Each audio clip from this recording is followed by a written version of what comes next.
Naaresto ang dalawang individual sa isinagawang operasyon laban sa iligal na sigarilyo sa Quezon, Palawan. Patrolwoman Desiree Padilla sa balita.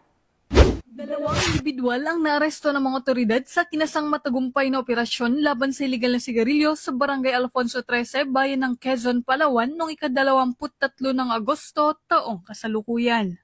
Ang operasyon ay sinagawa ng Quezon Special Boat Crew, 2nd Special Operations Unit sa pangunguna ni Police Lieutenant Richard Rodriguez, katuwang ang Quezon Municipal Police Station, Bureau of Customs, Coast Guard Intelligence Group Palawan, Coast Guard Counterintelligence Division Palawan, at Philippine Tobacco Institute.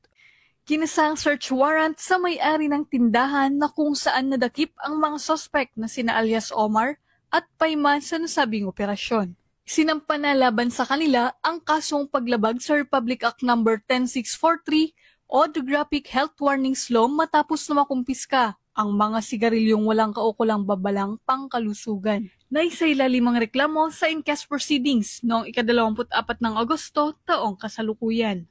Samantala, inihahanda rin ang hiwalay na kaso laban sa mga suspect para sa paglabag sa Republic Act No. 10863 o Customs Modernization and Tarific Act habang hinihintay ang opisyal na sertipikasyon mula sa Bureau of Customs bago tuluyang maisampa ang karagdagang reklamo.